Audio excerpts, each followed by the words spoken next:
Thanks for listening to Better Business, Better Life. I'm your host, Deborah Chantry-Taylor. We're going to do something a little bit fun now. This podcast, would you believe, has been going since 2020. It started off as a bit of a fun hobby, and now some 5 or 6 years later, we're 260 episodes in and still going strong. Each week I produce a new episode, but I thought it might be fun to bring back some of the old episodes and leave them just exactly as they were. So no tweaks, no edits. So there might be a little bit of poor quality in there, but at least you'll get to see and hear from some of the most amazing business people that I've spoken to over those 5 or 6 years.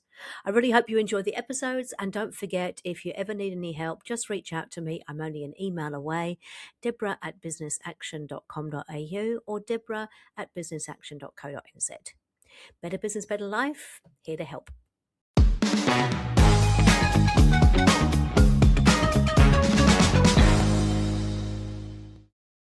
Good morning and welcome to another episode of Better Business, Better Life. Today I'm very privileged to have Renee Russo with me.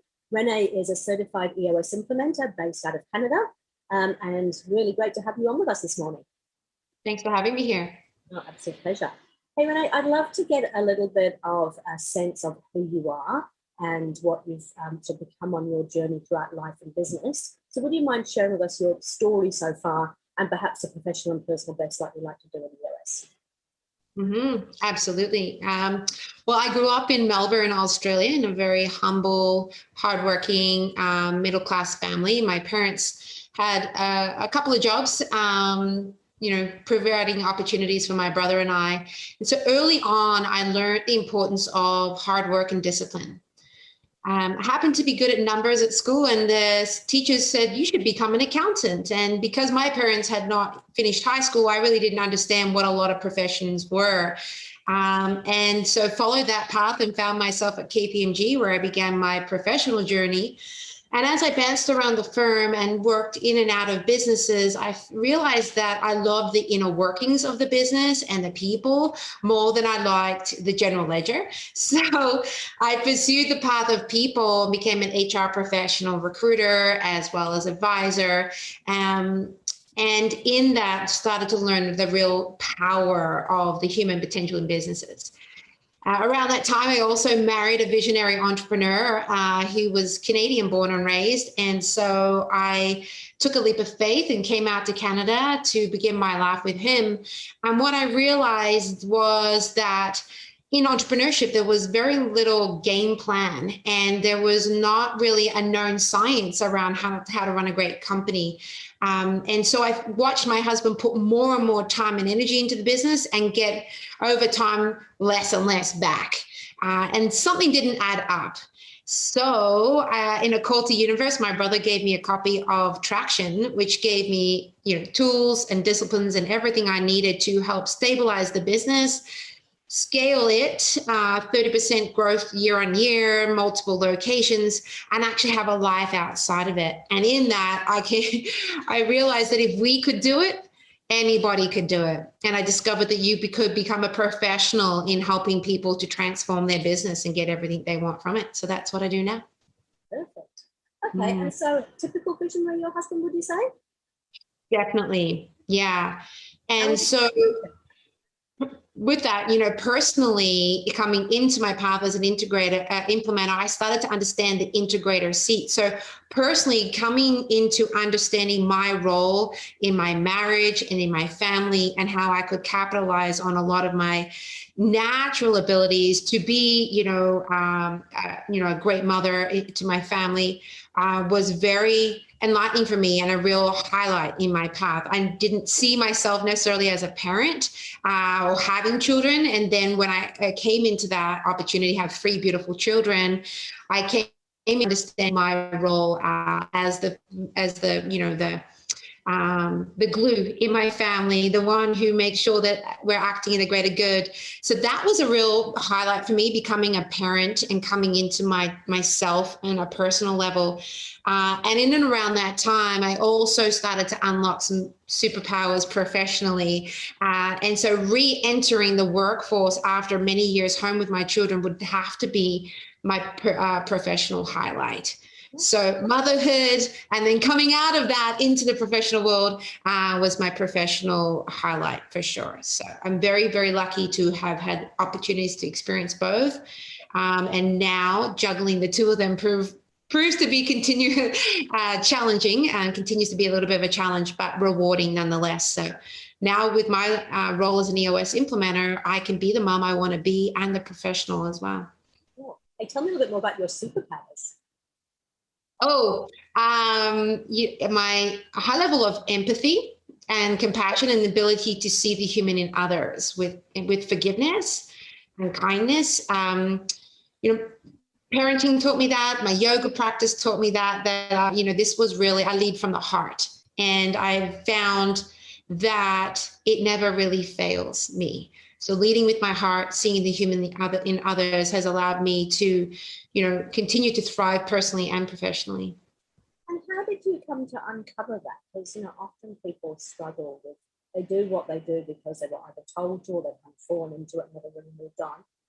Obviously, you love what you do. That's very obvious. How did you kind of uncover those superpowers and discover the true Renee? Yeah, well, in this work, I mean, as an EOS implementer, I had the pleasure of teaching, coaching, and facilitating. And I've learned that I have the ability to, manage a room with good facilitation, just like I would manage my household.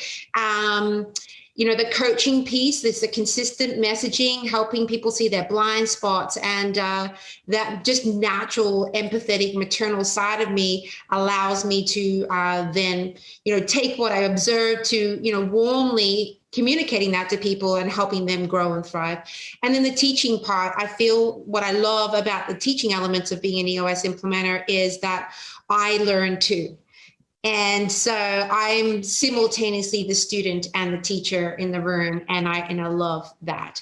So yeah, I've been able to really celebrate things that I naturally gravitate to in my profession. It's amazing. Cool. I'm just interested. So does your husband still have his own business? Is that still? He does, yeah. Photocopier and IT business. Fantastic. And so when you implemented EOS, I mean, people often think that, they go into business because they're really passionate about what they do. They want to grow it, usually to get more freedom, more money, more time. And often, like you said, it gets busier and busier and they have less and less freedom, less and less time, and often less money as well. So what were the kind of the key challenges that you managed to uncover going through the EOS process, and how did you overcome them? Oh, so much in there. So yeah, my husband founded the business and had great dreams and ambitions, but was not able to communicate that to other people and help align them around that.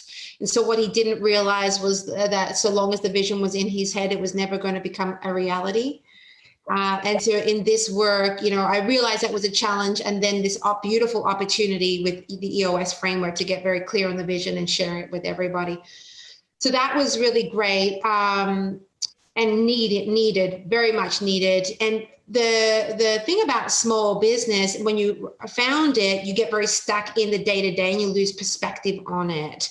And he was so in the weeds of the business and entrenched in every aspect of it. He had a hard time developing the structure and then also the trust to delegate things to other people and trust that they would do their work. And so this gave organizational transparency and accountability that he could then hold people to those expectations. He could get clear on those expectations and frankly get more of people doing what he wanted and needed to make the world go around. But I feel like it's the dream that entrepreneurs are chasing into their business, and seldom do they realize the dream while they still own the business.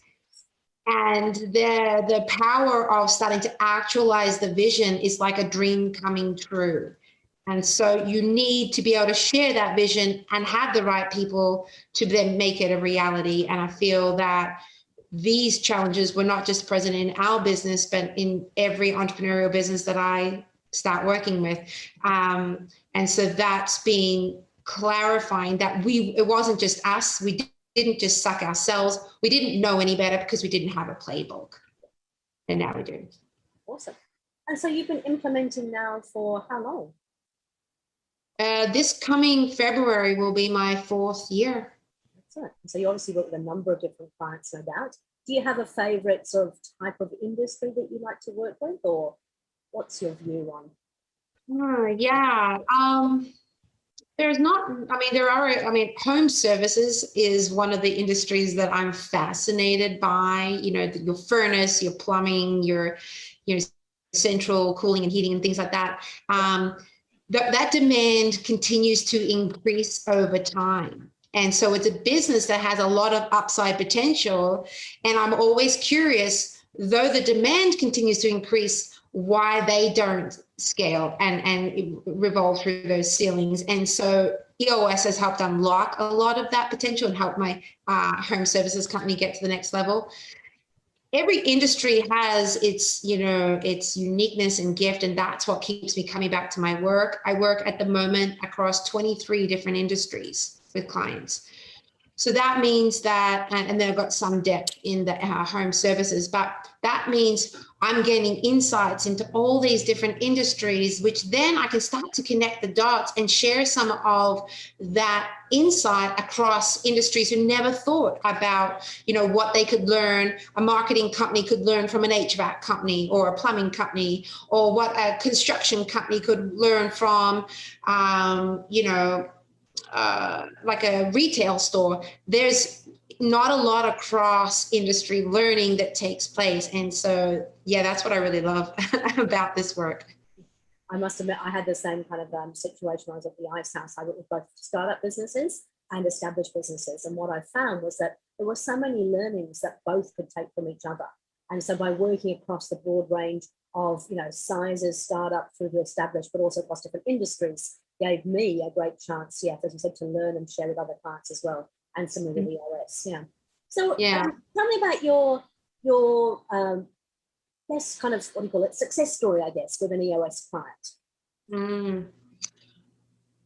Oh, yeah, so many. I started to work with a beverage canning company during COVID because a lot of the breweries were not selling to restaurants anymore. They would sell direct to the market in cans. So a client of mine happened to be in that space, already a high demand industry. But they were not immune to COVID. And though the business was thriving, the human elements of what was taking place were real, you know, the ability for people to work, to access childcare, to, you know, the safety levels around showing up to work. And so watching them navigate through that and continue to stay strong and steady throughout has been fascinating. They have also simultaneously gone through the challenges of COVID and exponentially grown revenue. And so watching them not only manage, but also scale and continue to use the EOS tools to adjust at every stage of that rapid growth has been really powerful to watch. So it can help, EOS can help with the challenges you're experiencing, you know, because of complex external factors, but also, you know, rapid scale. So watching that duality take place has been amazing. Yeah, I mean, so many others, you know, an automotive company, a dealership, they had silos across sales and service and parts, and there was a lot of tension, and now they move as one unit. And in that industry, those silos are pretty deeply entrenched, and watching them overcome that and come together as one team has been amazing. Do you have a favorite EOS tool? I know that, you know, there's a few in the toolbox. Is there a favorite one for you? Well, I would say two, like the level 10 agenda. You know, I don't know if I could ever go to a meeting without an agenda now, and nor can my clients tolerate that. So we're turning, you know, bad meetings around, and that whether you're using EOS as a system or just that tool alone, you can get a lot of, you know, wins on the board with very little effort. And the people analyzer, like I mentioned, some of my clients were in downturn during EOS, during COVID, and then others were in upswing. But that tool is like a market independent, agnostic, because whether you're in upturn or downturn, it can be used in both ways. So what types of people are we going to add to our employee base, and what types of people do we need to let go of when we need to scale back, or just because we need to make changes as a business? So it's powerful, and it really creates some level of objectivity around a very otherwise uncomfortable and subjective topic, which is human performance in the business. And so when we're really looking at their alignment and how well they live the core values alongside how they're technically performing in the work, we can get to the root of a lot of issues and have more confidence around acting on those, and also make better hires when we're bringing people into the business. So it's a cost-saving tool. It reduces the complexity and allows us to make more, decisions more confidently. I must admit, the level 10 meeting tool, like you said, even if you're not using EOS, bringing that structure into a meeting will just make such a big difference. And I was talking to a client the other day who basically shared with me they've reached 50% on top of their target already, and they're only a few months into the year. And I asked them what they thought had actually created that. And they said the level 10 meeting tool has just kept them really focused. And so now that all the projects that they found to go for a long, long time that never quite got finished are actually being completed, and that is leading to increase in sales and also productivity. So it's amazing how a very simple tool really can make such a significant difference. Absolutely. Yeah. And the people analyzer, I mean, I know that hiring on values is important, but it's difficult sometimes to do that. That gives you a really great tool to make sure you are doing the right people in, as well as letting go of the wrong people, I guess. Yeah, when Seattle was closing down, one of my clients has 5 coffee shops there, and they needed to go down basically to skeleton staff like they've never seen before. And the first tool instinctually that they got out was the people analyzer. They just knew that they needed to use it with more scrutiny than ever before. And then those people have ridden out the storm and now continue to stay with them. Hey, look, I always like to share some tips with our listeners, because I want them to be able to walk away not only inspired by your story and your help, but to actually go and do something quite practical, quite pragmatic. So what would you say are the sort of 3 top tips you could share from your experiences, either with your husband's business or as an implementer, that the listeners could take on board? Yeah, great. I always think in 3s anyway. I have 3 kids and my ideas come in 3. So that's a perfect number. I think the first tip is the power of focus, just getting very clear where you want to go, getting really clear on that, being able to see it and name it, like being able to write out what your life looks like 3 years from now, or what the year looks like at the end of this year, is really powerful, because when we can then start to manifest the actions around executing on that. So focus is important to be able to see where you want to go, but also be very specific around what you're going to do, what you're best at. And so for me professionally, I've been able to identify what I'm good at and what I'm not, and put that to work every day. And in businesses, when you can get focused around what you're best at, and can be best in the world at, you can create really powerful focus. You put all your energy into that, and you have more power. So focus is key. Discipline, the only person who can truly hold you accountable truly is yourself. And so making commitments around discipline, just like we do, with fitness and health, it's the same in your profession, in your business. So first of all, instilling good discipline in the way you as an individual show up, and having integrity around holding good discipline and being your best self. But then in the organization as well, creating that heartbeat of good discipline in the business is essential for sustainable growth and good momentum. And the last one is believing. I always say the only difference between those who do and those who don't is those who believe they can. And, I spent a lot of my early years, looking for other people to believe in me. And as time has gone by, I realized that I just need to believe in me. I need to decide. I need to be willing to give myself permission to thrive. I need to believe in myself first. And in that, you unlock all this potential, all this fear mentality starts to go away, and you've got this deep-rooted belief in what you're capable of. And that certainly has, helped myself and a lot of people that I coach get to their next level of performance through just simply believing that they can. That is a cat feeder deciding to feed the cats right in the middle of our podcast. Well, fortunately, there was a pause there. That's good. It's all good. It's one of the joys of recording from home. Okay, so I suppose one of the things that I have found over the last 12 months with COVID and what's going on, a lot of people seem to be sort of really trying to fight fires and maybe not finding the time to do some of the things that you talked about, the focus, the clarity, that finding their self-belief. What would you suggest that they do? How do they lift themselves out of the weeds or out of the firefighting to actually take the time to do the stuff that is really important? Mm-hmm. Yeah, I mean, I feel that there's three parts to that. Some kind of a coach who you have a structured relationship with that really kind of holds you accountable to stepping back from your world and getting some clarity around it and taking ownership and things like that. So coach is important.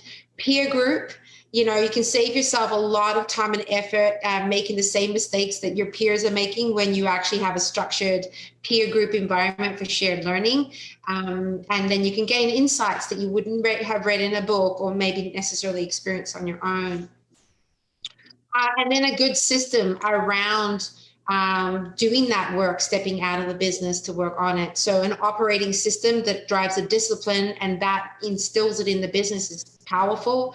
And if you don't have the operating system like EOS in place, you can certainly just create a more structured approach to literally stepping out of the business, taking a clarity break, getting clear and objective, or taking your leadership team out of the business so that you could all gain that clarity and objectivity. So those are the kind of three success factors, I think.